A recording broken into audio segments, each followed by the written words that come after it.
पुर में जहां पर गोविंद सिंह डोटासरा और नेता प्रतिपक्ष टीकाराम जूली प्रेस कॉन्फ्रेंस कर रहे हैं, सुनाएंगे। सीनियर व्यक्ति का नाम दीजिए तो इन्होंने कहा साहब आप बताओ, तो उन्होंने कहा नरेंद्र बुढ़ानिया जी को बना देते हैं। इन्होंने कहा ठीक है साहब आपकी इच्छा है। 3 बार सांसद, 3 बार एमएलए, 2 बार राज्यसभा का सांसद, और उसके बावजूद अभी तक कोई उसने कुछ किया ही नहीं। केवल मात्र किसी विशेषाधिकार हनन का मामला किसी विधायक ने रखा, उसके ऊपर कमेटी ने सर्वसम्मति से ये निर्णय लिया कि इसकी तथ्यात्मक रिपोर्ट मंगाई जानी चाहिए। उस जिले के अधिकारियों से बुला करके चाय पिलाई, आप बहुत अच्छे हो, आप बहुत सीनियर हो, मैं आपको बहुत बड़ा काम देने वाला हूँ, जैसे वो अपने वाली खुद वाली कुर्सी दे रहे हो, बहुत बड़ा काम देने वाला हूँ। और रात को 11 बजे वो सोए नहीं, उससे पहले उनको तो कमेटी से हटा दिया और दूसरे में कर दिया। ये क्या संविधान इजाजत देता है क्या इनकी? इसीलिए हम कह रहे हैं कि संविधान को तोड़ने वाले लोग हैं। लेकिन कांग्रेस पार्टी का हर कार्यकर्ता, हर नेता, हर जनप्रतिनिधि ये विरोध करेगा, संविधान को भी बचाएगा, लोकतंत्र को भी बचाएगा और इनकी तानाशाही का मुंह तोड़ जवाब देने के लिए सक्षम है और देगा देगा देगा। महामहिम राज्यपाल पहले से पूरी तरीके से ब्रीफ दे इस मामले में, इतना ही मैं कह पाऊंगा, क्योंकि वो संवैधानिक पद है। हम बीजेपी की तरह नहीं कर सकते कि उन्होंने क्या कहा क्या नहीं कहा। हमें ये कहा मैं इसको देखूंगा, मेरे संज्ञान में ये मामला है, इसका मतलब उनके पास में पहले से कोई न कोई बात है। वो पूरे फैक्ट के ऊपर पूरा उनके पास तथ्य थे। तो मैं समझता हूं कि हमें आज उनके ऊपर प्रश्न उठाने का कोई अधिकार नहीं बनता है। हमने हमारी बात कही है और हम उम्मीद करते हैं कि महामहिम न्याय करेंगे और जो भारत का कानून, जो भारत का संविधान, जो भारत का सुप्रीम कोर्ट जो कहेगा उसके मुताबिक वो फैसला करेंगे और कंवर लाल जी की सदस्यता 100% जाएगी।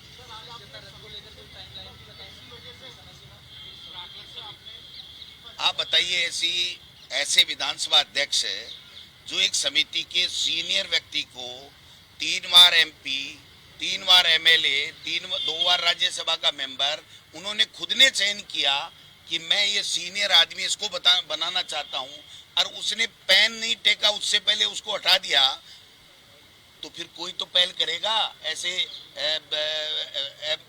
अनैतिक निर्णयों के खिलाफ, घोर अमर्यादित फैसलों के खिलाफ, असंवैधानिक फैसलों के खिलाफ कोई तो पहल करेगा।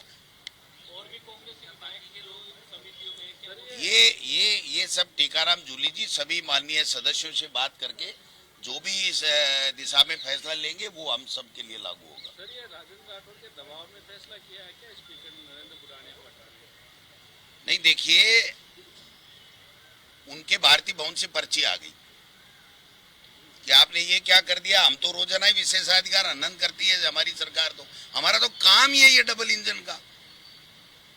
तो जब विशेषाधिकार हनन का मामला होगा, जब एमएलए ने वहां पर दिया कि साहब मेरे साथ ये मेरे विशेषाधिकार का हनन का काम हुआ है, तो उन्होंने कहा ये तो इनके हाथ में दे दिया हमने, तो ये तो हमारे हाथ में रखना था। और मैं कहना चाहता हूं कि माननीय स्पीकर साहब पूरी तरीके से बाइस्ड होकर के आरएसएस के इशारे के ऊपर, बीजेपी की सरकार के इशारे के ऊपर काम करना चाहते हैं, जो वो मर्यादित नहीं है, उनकी संविधान के मुताबिक उनके उस आसन की सम्मान के लिए ठीक नहीं है।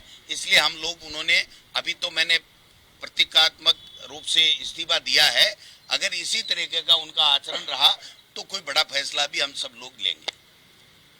देखिए, बुढ़ानिया जी का जो किया है, ये स्पीकर साहब ने जानबूझ के असंवैधानिक रूप से निर्णय लिया है। जो कमेटी बनती है, पहले कमेटी डिक्लेयर होती है और कमेटी डिक्लेयर होने के बाद उस कमेटी में से ही कोई एक मेंबर उस कमेटी का अध्यक्ष बनता है। वो जिस प्रकार से उनको चेंज कर रहे हैं, ये नियमों के विरुद्ध है, नियमों को तोड़ा जा रहा है। ये कोई ट्रांसफर पोस्टिंग है क्या कि तहसील से उस तहसील में कर दोगे? ये कमेटियां हैं, संविधान के अनुच्छेद के अनुसार बनी हुई है। कमेटियों को मर्ज कर रहे हैं। आप 2 कमेटी एक साथ कैसे मर्ज कर सकते हो? हर कमेटी के मेंबर अलग है, हर कमेटी के नियम अलग है, हर कमेटी की संख्या अलग है, तो आप किस प्रकार से मर्ज कर दोगे? नियम विरुद्ध उनका मर्ज कर रहे हैं, नियम विरुद्ध इनके अध्यक्षों को बदल रहे हैं। ये कोई मतलब नहीं है। संवैधानिक पद पे बैठने के बाद भी आज भी वो आरएसएस और भारतीय जनता पार्टी की भाषा बोलते हैं, वो गलत है, ऐसा नहीं होना चाहिए। मैं उनसे निवेदन करना चाहूंगा, अपील करना चाहूंगा कि इस प्रकार का उनका जो पद है उस पद की गरिमा रखिए। पद की गरिमा है न कि व्यक्ति की। आप इन पदों को समाप्त करने में लगे हुए हो। ये बात आने वाले समय में इतिहास आपको कभी माफ नहीं करेगा। ये बात और कहना चाहूंगा मैं। ये आने वाले समय में हम निर्णय लेंगे, क्या रूपरेखा रहती है अभी हम ये तय करेंगे। कई हमारे पास विकल्प हैं, अलग अलग विकल्पों पे हम विचार करेंगे और घर बैठने वाले नहीं है, आंदोलन जरूर होगा। ये बात मैं कहना चाहूंगा। तो विधानसभा के बाहर कोई धरना फिर से बता दिया, हम करेंगे कोई ना कोई प्लान। वो तो भाई साहब मौके देंगे, जैसा वो कर रहे हैं ना, वो तो मौके ही देंगे। और मैं कहता हूँ कांग्रेस वाले नहीं, हो सकता है बीजेपी वाले भी धरने पे बैठ जाए उनके चक्कर में। हाँ, ये भी दिन आ सकता है, कोई बहुत दूर नहीं है ये दिन।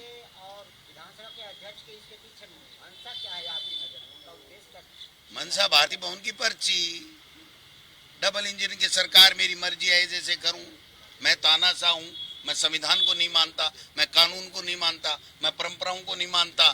तो फिर उसके बाद में तो आदमी क्या है कि कुछ भी कर सकता है, और वो कुछ भी कर रहे हैं।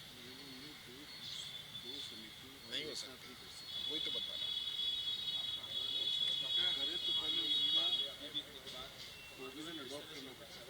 आंदोलन की तो बता दी जूली साहब ने, लेकिन मैं इससे और आगे की बात कहना चाहता हूँ। इनको हटाएंगे, कांग्रेस की सत्ता लाएंगे। अब पहले तो कैसे लाएंगे भाई, समय पे ही लाएंगे। ये काम तो ये करते हैं, ये काम तो बीजेपी करती है। देखिए, महामहिम की अपनी गरिमा है और हम उस गरिमा को बनाए रखना चाहते हैं। हम उनकी तरह नहीं है कि उन परंपराओं को, उन गरिमाओं को तार तार करें। उन्होंने हमें कहा है कि जो आपने बताया है मैं उस पर पूरा संज्ञान लूंगा। मेरे पहले से भी ये बात संज्ञान में है। वो घटना की तारीख, पिस्तौल वगैरह वगैरह पे सब पे चर्चा कर रहे थे, इसका मतलब उनके संज्ञान में पूरा मामला है। हमने भी हमारी बात पूरी की पूरी बताई है और हमने ये भी लिखा है कि संविधान, ये 161 का प्रयोग कभी हुआ नहीं है और होगा भी नहीं। और सुप्रीम कोर्ट में एक बार देश में हुआ था, उसको सुप्रीम कोर्ट ने वापस पलट दिया था। तो महामहिम इसमें ऐसा ना हो कि राजस्थान की परंपरा और संविधान की धज्जियां उड़े और इस तरीके से हर नेता, चाहे जितना अपराधी, बड़ा अपराधी हो, चाहे जितने अपराध करे, चाहे जितने मुकदमे हो, कोर्ट सजा दे, सुप्रीम कोर्ट सजा दे और महामहिम से करवा ले, तो ये परंपरा ठीक नहीं है। उन्होंने कहा मैं आपके इस ज्ञापन का सम्मान करता हूं, मैं इसको दिखवाऊंगा और न्यायोचित करूंगा, वकीलों से राय लेकर के, सबसे राय लेकर के। ये कहा तो हम मान के चलते हैं कि सही और अच्छा निर्णय होगा। मुझे तो लगता है उनको जल्दी है कराने की। हमें तो आंदोलन का एक रास्ता दिया है तो अच्छी बात है हमारे लिए तो, लेकिन उनको जल्दी है क्योंकि उनके कल हो गया, वो सुप्रीम कोर्ट में दोबारा लग जाएगा कि साहब आपने 14 दिन कहा था, वो 14 दिन क्या हुआ, वो तो घूम रहा है पीएसओ लिए हुए। तो उनको भी जल्दी है, इसलिए आपको मुझे लगता है कि जल्दी कोई फैसला देखने को मिलेगा। हाँ, मैंने जूली साहब से आग्रह किया, हम सभी ने, कि आप स्पीकर साहब से समय लीजिए, उनको भी हम अंतिम चेतावनी लेटर देते हैं, प्रेषित करते हैं। इन्होंने उनसे बात की थी कल, उन्होंने कहा मैं तो अजमेर हूँ, तो अब अजमेर से जब भी पधार जाएंगे, इनको समय दे देंगे, तब जाकर के उनसे भी एक बार अंतिम आग्रह किया जाएगा कि आप कानून को मत तोड़िए, आप संविधान को मत तार तार कीजिए, परंपराओं को, नियमों को अवहेलना मत कीजिए। सारी चीजें हम तो करेंगे, बाकी तो फैसला तो उनका है साहब।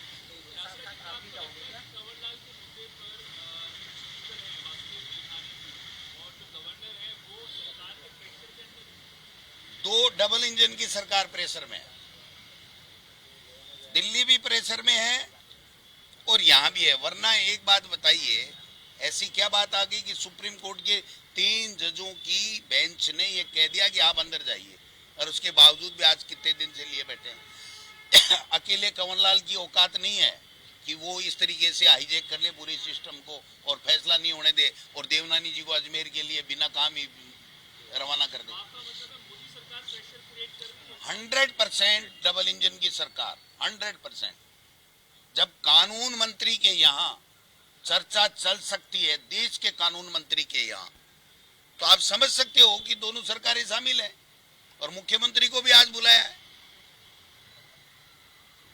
तो पूरी तरीके से संविधान की धज्जियां उड़ाने के लिए डबल इंजन की सरकार आतुर है। फर्जी बातें करते हैं वो, नकली लोग हैं, है ना। काहे का संविधान, झंडा तो नहीं लगाते थे आरएसएस के भवन पे, आज बातें कर रहे हैं जब उनके सत्ता आ गई तो। देखो, बाबा साहब अम्बेडकर ने कहा था संविधान चाहे कितना भी अच्छा हो, उसके लागू करने वाले लोग कैसे उस पर डिपेंड करेगा। तो आज वो लोग आ गए जो संविधान को नहीं मान रहे हैं, जो बाबा साहब अम्बेडकर के संविधान को कमजोर कर रहे हैं, रोजाना उस पर प्रहार कर रहे हैं।